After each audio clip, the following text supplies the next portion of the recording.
So I consider it a privilege to be here this evening ఈ సాయంత్రం ఇక్కడ మీ అందరితో ఇక్కడ నేను ఉండడం ఇది నా ధన్యతగా భావిస్తూ ఉన్నాను. because it's not about what we are doing, but because it is in the plan of God. మనం ఏం చేస్తున్నాము అనేది కాదు కానీ అది దేవుని యొక్క ప్రణాళికలో ఉందా లేదనేదే ముఖ్యమైన విషయం. Because God's word says every day of my life has been planned even before I was born. ఎందుకంటే దేవుని యొక్క వాక్యం ఇలా సెలవిస్తూ ఉంది, నేను జన్మించక ముందే నా జీవితంలోని ప్రతి రోజు ముందుగానే ప్రణాళిక చేయబడింది. So that brings such a rest and comfort to my heart that every moment of my life God has planned well in advance. మరి అది నా హృదయానికి ఎంతో నెమ్మదిని, విశ్రాంతిని, ఆదరణ తీసుకొస్తుంది. ఎందుకంటే నా జీవితంలో ప్రతి ఒక్క సంఘటనని దేవుడు ముందుగానే ప్రణాళిక చేశాడనే విషయం తెలుసుకున్నప్పుడు. So even if you joined this meeting today unwillingly, believe that it is not an accident because God has already planned it. మీకు ఇష్టం లేకపోయినా ఈ మీటింగ్ కు ఒకవేళ వచ్చి ఉన్నట్లయితే ఇదేదో అకస్మాత్తుగా ప్రమాదవశాత్తు జరిగింది కాదు, దేవుని యొక్క ప్రణాళికలో ఉంది అనే విషయాన్ని గమనించండి. Okay, we'll get into the word. Hebrews chapter 11. మనం ఇప్పుడు వాక్యం చూద్దాం. హెబ్రీయులకు రాసిన పత్రిక 11వ అధ్యాయం. We'll look at verse 6. 6వ వచనం మనం చూద్దాం ఒకసారి. హెబ్రీ 11:6. విశ్వాసం లేకుండా దేవునికి ఇష్టుడైయుండుట అసాధ్యము. దేవుని యొద్దకు వచ్చేవాడు ఆయన ఉన్నాడనియు తన్ను వెదుకు వారికి ఫలము దయచేయవాడనియు నమ్మవలను కదా.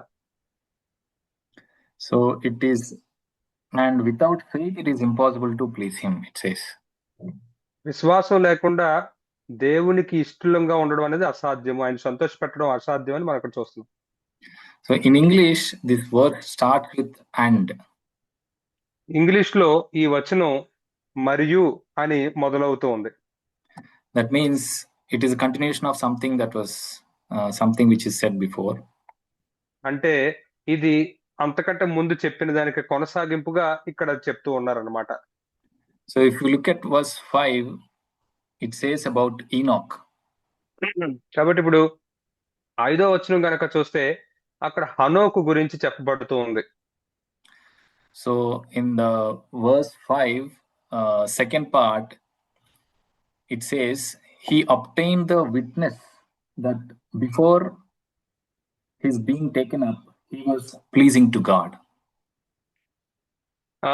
మధ్యలో మనం చూస్తే తెలుగులో అతడు కొనుపోబడక మునుపు దేవునికి ఇష్టుడై ఉండేనని సాక్ష్యము పొందెను. Yeah.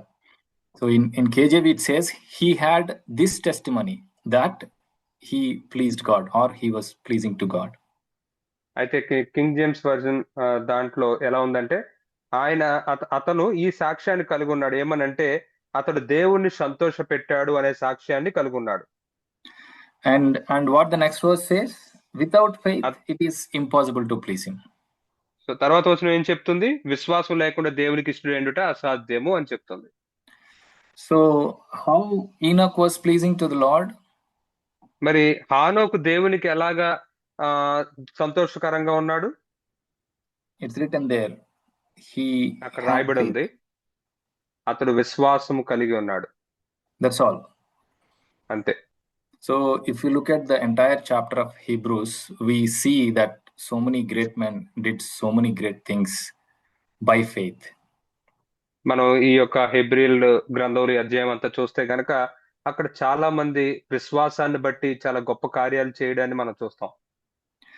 But all that Enoch did was he had faith. అయితే హానోకు చేసిందల్లా ఏంటి అంటే విశ్వాసం కలిగి ఉన్నాడు. And that's what gave him a testimony that he was pleasing to the Lord.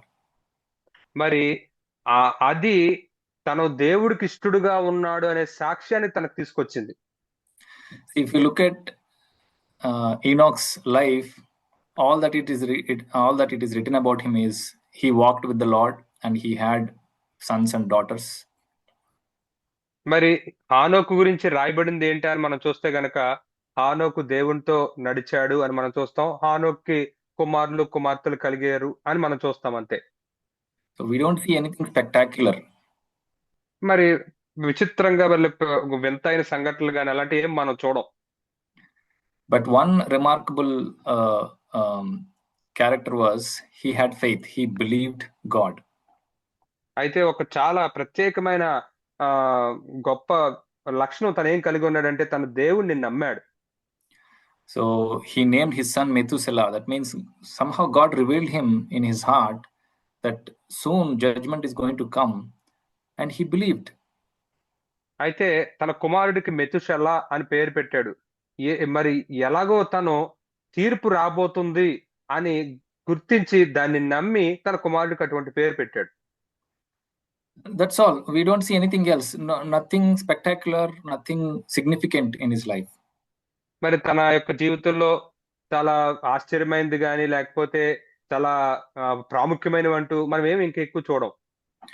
So if I want to be pleasing to the Lord, మరి నేను గనక దేవునికి ఇష్టడుగా ఉండాలి అంటే all I need to have is that simple childlike faith.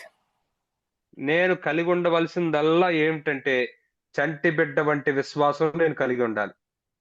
That simple childlike faith in God's love, దేవుని యొక్క ప్రేమలో ఆ చంటి బిడ్డ వంటి విశ్వాసం, in God's power, దేవుని యొక్క శక్తిలో, and in God's wisdom. మరియు దేవుని యొక్క జ్ఞానములో.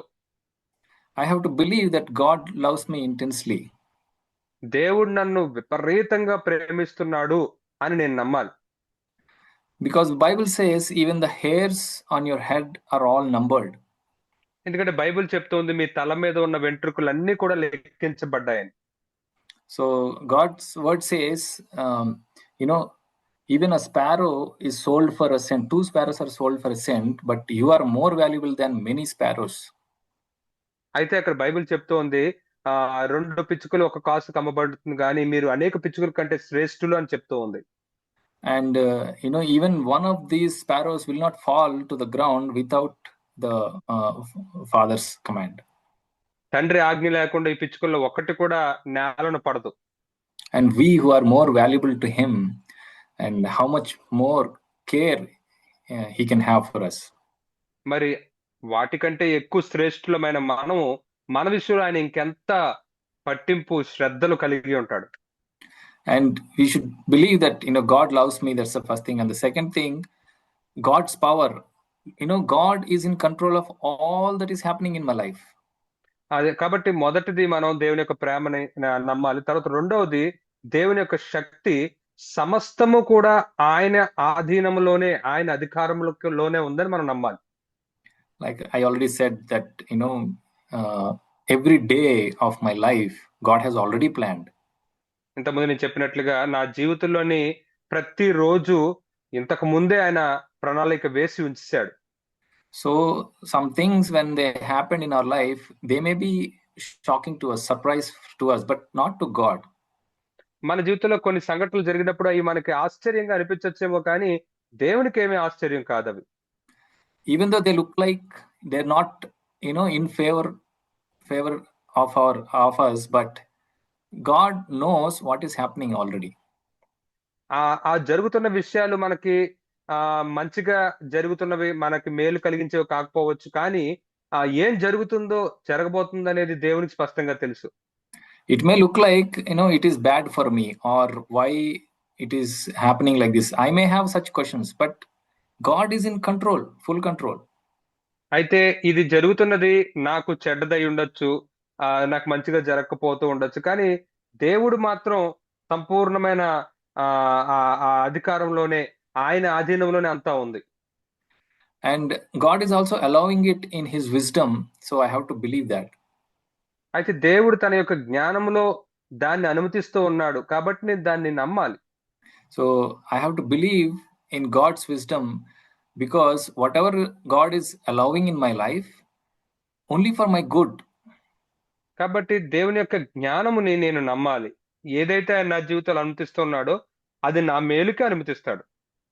So when I have this simple childlike faith, like how Enoch had in God's love, God's power, and God's wisdom, మరి హానోకు ఎలా అయితే కలిగి ఉన్నాడో అలాగే మనం కూడా ఈ చంటి బిడ్డ వంటి విశ్వాసం దేవుని యొక్క ప్రేమలో, దేవుని యొక్క శక్తిలో, దేవుని యొక్క జ్ఞానంలో గనక మనం కలిగి ఉంటే then I will not worry about what others think about me or about what I'm doing.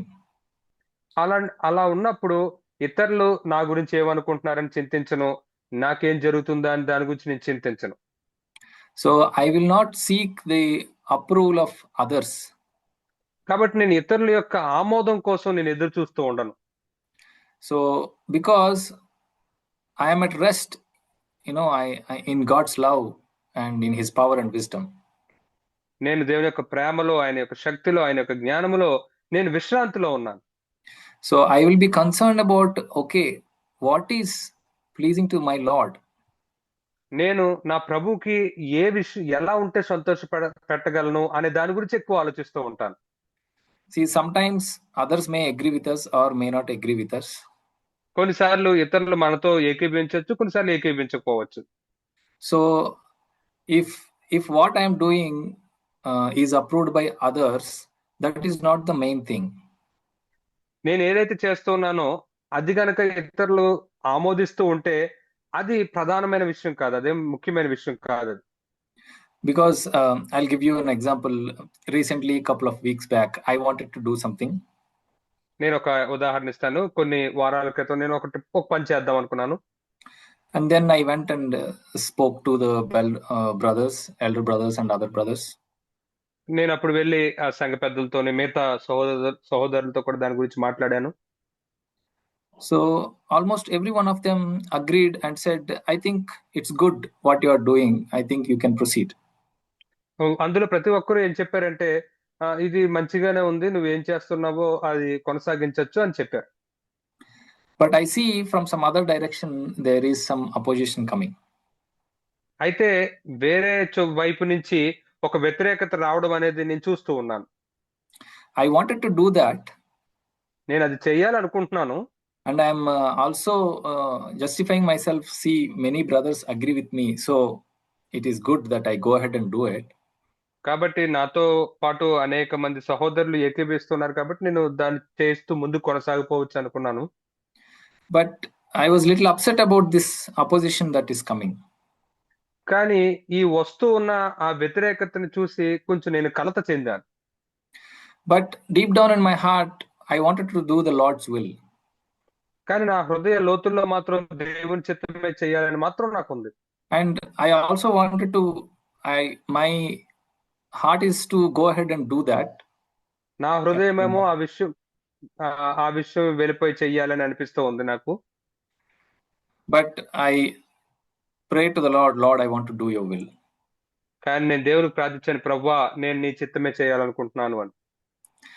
Then the Lord spoke to me, do you want to do my will or do you want to do what is good in others' eyes? అప్పుడు దేవుడు నన్ను ఒక ప్రశ్న వేశాడు, నీవు నా చిత్తం చేయాలనుకుంటున్నావా లేకపోతే ఇతరుల దృష్టిలో ఏది మంచిదో అది చేయాలనుకుంటున్నావా అని. So even if I do it, it's not something bad. So everyone may approve, but ultimately it is not God's will. ఒకవేళ నేను అది చేసేసినప్పటికీ కూడా అది అందరి దృష్టిలో మంచిగానే ఉంది కాబట్టి అది చెడుగా అనిపించకపోవచ్చు, కానీ చివరికి మాత్రం నేను దేవుని చిత్తాన్ని మాత్రం చెయ్యను. So my conscience will not be clear in that case. ఆ యొక్క విషయంలో నా మనస్సాక్షి స్పష్టంగా ఉండదు. So finally I yielded, Lord, I want to do your will. So if you want to oppose it and stop it, please stop it. I want to accept it. అప్పుడు నేను చివరికి ప్రభుతో చెప్పాను, ప్రభువా ఒకవేళ ఇది నీ చిత్తం కాకపోతే నువ్వు దాన్ని వ్యతిరేకించాలనుకుంటే దయచేసి దాన్ని వ్యతిరేక పంపించి దాన్ని ఆఫ్ చేయండి అని అడిగాను. Because the Lord asked me this question, do you believe in my love and in my power and in my wisdom? ఎందుకంటే ప్రభు నన్ను ఈ ప్రశ్న అడిగాడు, ఏమనంటే నువ్వు నా ప్రేమలో, నా శక్తిలో, నా జ్ఞానములో నీకు విశ్వాసం ఉందా, నమ్ముతున్నావా? If you believe, it is only going to work for your good. ఒకవేళ గనక నువ్వు నమ్మితే ఇది నీకు మేలే చేస్తుంది. Even though it looks like it, it is opposing, it is like an opposition. అది చూడడానికి వ్యతిరేకంగా నీకు అనిపించవచ్చు. But still it is going to be for my good at the end. కానీ అది చివరికి నా మేలుకే అది జరుగుతది. Let's look at Ephesians chapter 5, ఎఫెసీయులకు రాసిన పత్రిక 5వ అధ్యాయాన్ని ఒకసారి చూద్దాం. verse 10. 5వ There is అధ్యాయం a, 10వ వచనం. there is a phrase here. It says, trying to learn what is pleasing to the Lord. ప్రభువుకేది ప్రీతికరమైనదో దానిని పరీక్షించుచు అని ఉంది తెలుగులో. Another verse in 1 John chapter 3, ఇంకొక వచనం 1 యోహాను 3వ అధ్యాయం. 1 John chapter 3, verse 20, verse 21, 22. 1 యోహాను 3వ అధ్యాయం 22వ వచనం. It says, we keep his commandments and do the things that are pleasing in his sight.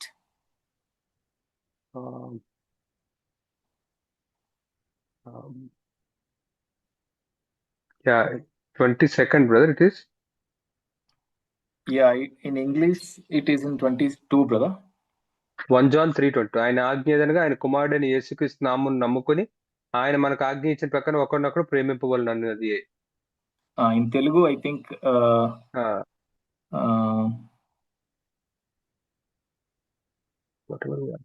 it's in 22 beginning, brother. It says, ఆయన దృష్టికి ఇష్టమైనవి చేయుచున్నాము గనుక. 22. Yeah, sure. You can read మొదటి యోహాను verse 22. Yeah. మరియు మనం ఆయన ఆజ్ఞను గైకొంచు ఆయన దృష్టికి ఇష్టమైనవి చేయుచున్నాము గనుక. See, if you look in also in verse 20, it talks about 20వ వచనంలో కూడా మనం చూస్తే దేని గురించి చెప్తుందంటే, I'm sorry, verse 21, beloved, if our heart does not condemn us, we have confidence before God. 21వ వచనం, ప్రియులారా మన హృదయము మన యందు దోషారోపణ చేయని యెడల దేవుని ఎదుట ధైర్యము గలవారమగుదుము. So that is what is important. We need a clear conscience if I want to be pleasing and do what is pleasing in the sight of the Lord. కాబట్టి నేను ఆయనకి ఇష్టమైనది చేస్తూ ఆయన సన్నిధిలో ఇష్టడుగా ఉండాలి అంటే నా మనస్సాక్షి ఏ దోషము లేకుండా అది స్పష్టముగా ఉండాలి. So doing what is pleasing in the sight of the Lord. కాబట్టి దేవుని దృష్టిలో ఏది ఆయనకి ఇష్టమైందో అది చేస్తూ ఉండడం. Let's look at another example in Genesis chapter 22.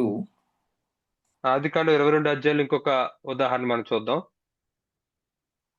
We know this story. God tests Abraham and he tells him to offer Isaac as a sacrifice. ఇక్కడ ఈ కథ మనకు తెలుసు. దేవుడు అబ్రహాంని పరీక్షించి ఇస్సాకుని బలిగా అర్పించమని అడుగుతూ ఉన్నాడు. And verse 3, it says, so Abraham rose early in the morning and saddled his donkey and took 2 of his young men with him and Isaac his son. 3వ వచనం, తెల్లవారినప్పుడు అబ్రహాము లేచి తన గాడిదకు గంత కట్టి తన పనివారిలో ఇద్దరిని తన కుమారుడు ఇస్సాకుని వెంటబెట్టుకుని దహన బలి కొరకు కట్టెలు చీల్చుకుని వెళ్ళిపోయాడు. See, the Lord spoke to him in secret. దేవుడు తనతో రహస్యమందు మాట్లాడాడు. And if he woke up next day morning and just went about his daily routine, ఒకవేళ తను మరుసటి రోజు లేచిన తర్వాత రోజు చేసుకున్నట్లే ఆ పనులు చేసుకుంటూ వెళ్ళిపోతూ ఉంటే nobody would have known that Abraham is disobeying God. Abraham దేవుడికి అవిధేయత చూపిస్తున్నాడు అని ఎవ్వరికీ తెలియదు. But Abraham rose up early and went to obey the Lord. కానీ అబ్రహాము తెల్లవారుజామునే లేచి దేవునికి విధేయత చూపించడానికి వెళ్ళాడు. Because Abraham is not trying to do what is pleasing in the sight of people, but what is pleasing in the sight of the Lord. ఎందుకంటే అబ్రహాము మనుషుల దృష్టిలో ఏది ఇష్టమైనదో అది చేయట్లేదు, కానీ దేవుని దృష్టికి ఏది ఇష్టమైనదో అది చేస్తున్నాడు. If he did not obey God, nobody would know that he disobeyed, and everybody will still, have good opinion about Abraham.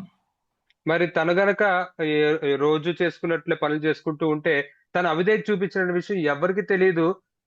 ఇంతకు ముందు ఏ అభిప్రాయం ఉంది అబ్రహాం మీద, అలాగే మంచి అభిప్రాయం ఎప్పటికీ ఉంటుంది వాళ్ళకి. But Abraham was not looking for that. కానీ అబ్రహాము దానికోసం చూడట్లేదు.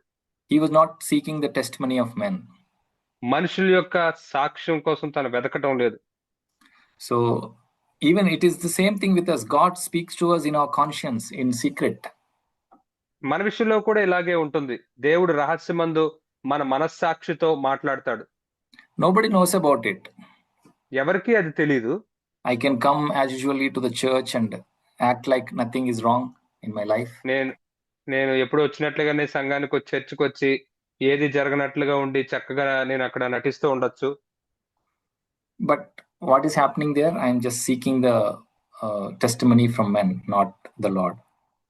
అప్పుడు అలాంటప్పుడు ఏం జరుగుతుంది అక్కడ? నేను ప్రభు యొక్క సాక్ష్యాన్ని కాకుండా మనుషుల యొక్క సాక్ష్యాన్ని నేను వెతుకుతూ ఉన్నాను. If we look at another example in Job chapter 1 verse 1.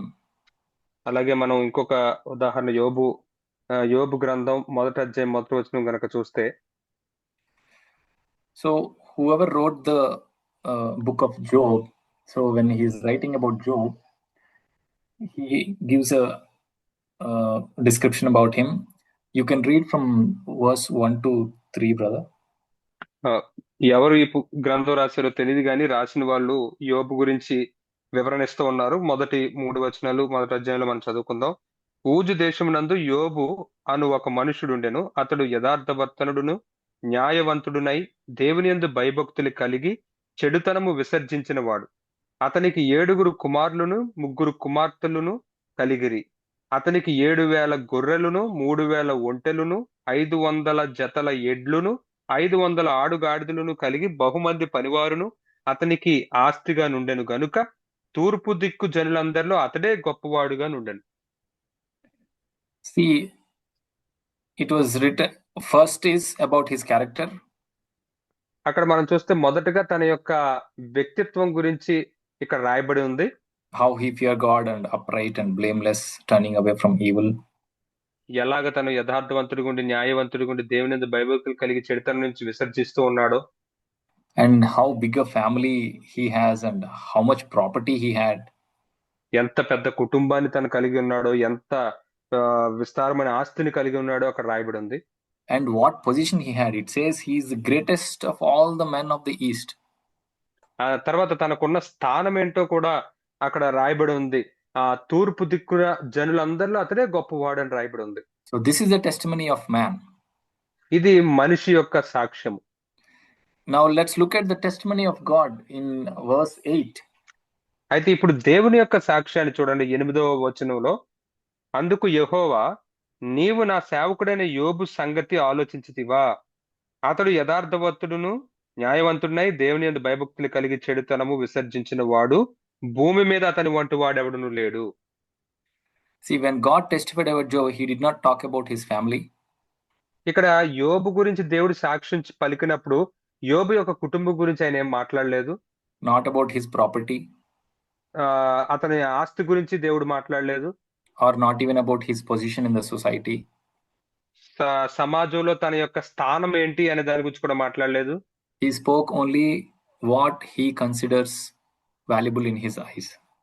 తన దృష్టిలో ఏదైతే ఆయన విలువగా గుర్తిస్తూ ఉన్నాడో దాని గురించే మాట్లాడాడు.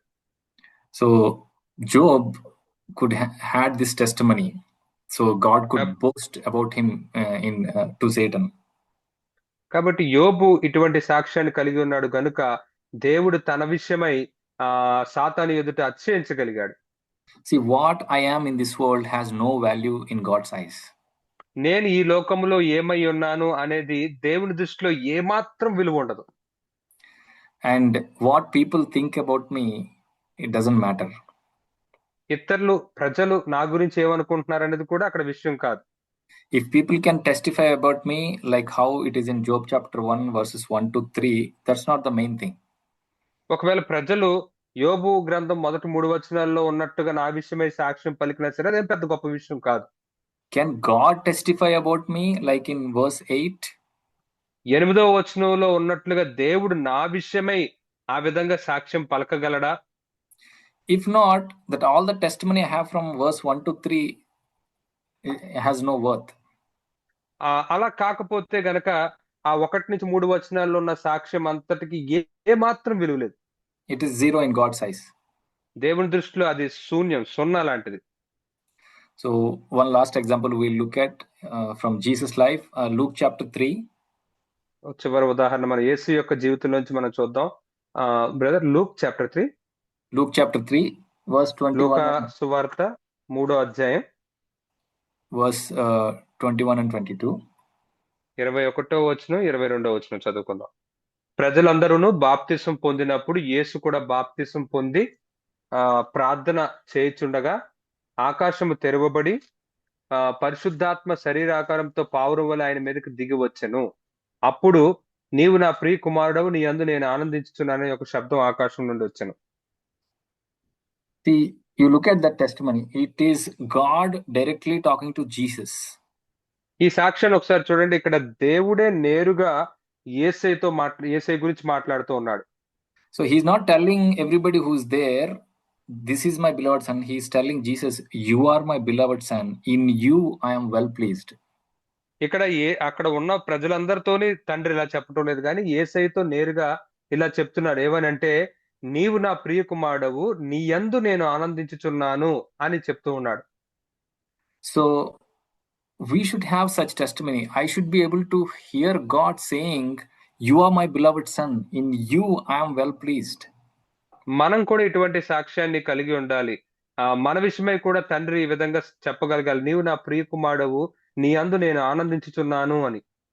Whether people tell any testimony about me doesn't matter. ప్రజలు నా గురించి ఎటువంటి సాక్ష్యం పలికినా అది పెద్ద విషయం కాదు. But is God able to tell me that you are my child? మరి దేవుడు నా విషయమై నీవు నా ప్రియ కుమారుడవు అని చెప్పగలడా? I am well pleased in you. నీ యందు నేను ఎంతో ఆనందిస్తూ ఉన్నాను. See, we already saw, to receive such testimony I don't have to do spectacular things. మనం ఇంతకుముందు చూసాం కదా, ఇటువంటి సాక్ష్యాన్ని పొందుకోవడానికి మనం ఏదో పెద్ద పెద్ద ఆశ్చర్యకార్యాలు చేయాల్సిన అవసరం లేదు. All I have to have is trust God, believe in him. నేను కలిగి ఉండవలసిందల్లా ఏమిటంటే ఆయన్ని నేను నమ్మాలి, అంతే. And keep my conscience clear. మరియు నా మనస్సాక్షిని నేను స్పష్టంగా ఉంచుకోవాలి. John chapter 5, యోహాను సువార్త 5వ అధ్యాయం verse 34. 34వ వచనం. నేను మనుషుల వలన సాక్ష్యం అంగీకరింపను గాని మీరు రక్షింపబడవలనని ఈ మాటలు చెప్పుచున్నాను. See, Jesus was telling, the testimony which I receive is not from man. యేసే అంటున్నాడు చూడండి, ఇక్కడ నేను మనుషుల వలన సాక్ష్యం అంగీకరింపను. And what he's going to accept, in verse 32 we see, there is another who testifies of me, and I know that the testimony which he gives about me is true. అయితే 32వ వచనం చూడండి, నన్ను గూర్చి సాక్ష్యం ఇచ్చు వేరొకడు కలడు, ఆయన నన్ను గూర్చి ఇచ్చు సాక్ష్యము సత్యము అని ఎరుగుదును అంటున్నాడు. So dear brothers and sisters, I'm not telling that you should ignore what other people are telling about us. ప్రియ సహోదరులారా, ఇతరులు మన గురించి ఏం చెప్తున్నారో అది పూర్తిగా పట్టించుకోకుండా నిర్లక్ష్య పెట్టేయాలి అని నేను ఇక్కడ చెప్పడం లేదు. What I'm saying is, don't be content with the testimony that you receive from man. నేనేం చెప్పడానికి ప్రయత్నిస్తూ ఉన్నానంటే, మనుషుల నుంచి వచ్చే సాక్ష్యాన్ని బట్టి మీరు తృప్తి పడిపోయి ఉండొద్దు. Instead, you seek this testimony where God can testify about me. దానికి బదులుగా ఈ సాక్ష్యం కోసం వెదకండి, దేవుడే మీ గురించి సాక్ష్యం పలికేగా. So if I am content with the testimony that I receive from men, మనుషుల నుంచి వచ్చే సాక్ష్యాన్ని బట్టి గనక నేను తృప్తి చెందిపోతే, then I'll become blind to my own condition. అప్పుడు నా యొక్క స్థితి విషయమై నేను గుడ్డివాడిగా ఉండిపోతాను. Then at the end I'll receive another testimony where God says, depart from me, I'll never knew you. అప్పుడు దేవుడి దగ్గర నుంచి చివరిలో నేను సాక్ష్యం పొందుకోవాల్సి ఉంటది, నేను నిన్ను ఎరుగను, నా యొద్ద నుంచి వెళ్ళిపో అని చెప్తాడు. So may the Lord help all of us to have this testimony, like how Enoch had, that he was pleasing to the Lord when he was living, before he was taken up. మరి హానోకు తను తీసుకొని పోబడక ముందు ఎలాగైతే తను జీవిస్తూ ఉన్నప్పుడు ఈ సాక్ష్యాన్ని కలిగి ఉన్నాడో అటువంటి సాక్ష్యాన్ని మనం కూడా కలిగి ఉండాలని ఆశపడదాం. May the Lord help us. Thank you. ప్రభు మనకి సహాయం చేయను గాక.